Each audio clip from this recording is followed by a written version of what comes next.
Hello everyone, Ryan here with another 2020 Subaru Outback tip for you. In this video, I want to show you how to configure the Homelink system on your auto dimming rear view mirror with compass and Homelink.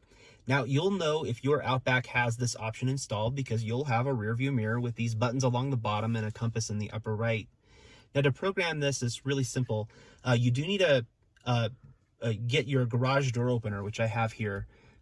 The way that this system works is it uses these three buttons along the bottom of the rear view mirror to replace these things. So once we get these buttons programmed, we don't need this in the vehicle with us anymore. We can go stuff this away somewhere or put it in another car we have or something like that. You don't need to worry about changing the batteries or getting locked out of your house because you can't open the garage door. All of those days are behind you once you get this system configured. Now, programming is really straightforward, although there are a couple of gotchas. You'll need to check the owner's manual for your particular garage door and to learn how to set up Homelink. Some garage doors require that you manually press a button on the garage door opener itself to program. This Chamberlain model I have is about 6 years old, and we don't need to do that. We can program the button right away. So I've already cleared the memory, so we're starting from scratch here. Everything's just like it would be if we were starting, right from a new vehicle. Now, programming is very simple. You press one of the buttons that you want to have programmed. You bring the garage door opener near it while the LED is flashing orange. You hold down the open button, and you hold it down for several seconds until it turns green, and then you're programmed. So I'm going to go ahead and demonstrate that now. So I'm going to go ahead and press a button.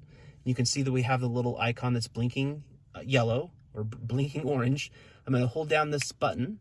I'm going to keep holding it down. I do need to be within 1 to 3 inches of the rear view mirror for this to work. If you have a really large transmitter, you might need to pull it back, to between 4 and 6 inches, but this works for me. Now we're going to keep going until we get this LED up here to turn green. There it goes. I'm going to let go of the garage door opener, and now we can get rid of this thing. So now if you kind of zoom in here and see what we've got going on, you can see that program's ready to go. I'm going to go ahead and press the button here, and you can see that it's flashing green, and then you get these weird green things. If that happens on your garage door, just press down for about 2 seconds here, and you can see that the garage door starts to operate. Now, my particular model of garage door opener supports two-way communication, which means that the sensors of the garage door and the Homelink system on board the Subaru Outback actually work together. So you can see how the light was turning from orange to green, and it pointed a down arrow. That corresponded to the status of my garage door. It was moving down when it was flashing orange, and it turned solid green when it's locked. If I press the button again, you can see that it starts to flash orange, indicating that the garage door is moving up. So we'll give it a second here to move all the way into the up position, and when it does, you'll see it turn green. So there it goes, solid green. So that's a little bit about how to use this. Now, there are a couple of user tips that you can be aware of. Now, one user tip is if you've somehow missed the last status that you open your door, did you shut your door, was it successful, what happened?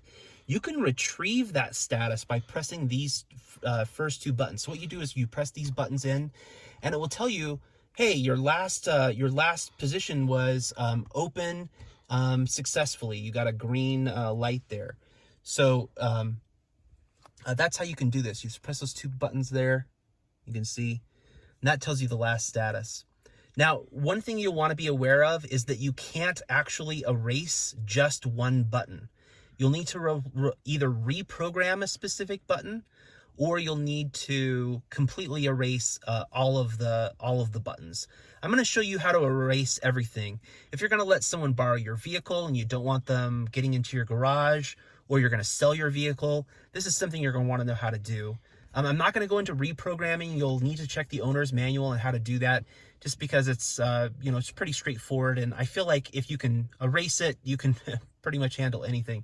So to erase it, what you do is you press these two buttons, the first button and the third button, and you just hold those down. You keep holding until you see the icon start to flash green. There it goes. Now you let go. Takes about 10 seconds or so to get that green arrow. Now, none of these work. They don't open my door anymore, and they're ready for programming, okay? So I can go ahead and select a new button and go through the programming procedure again. Now this test vehicle we're using today is the 2020 Subaru Outback Limited XT. I'm the owner of this vehicle. I don't work for Subaru or a Subaru retailer. These videos are here to just help you get the most out of your Subaru Outback. Thanks for watching.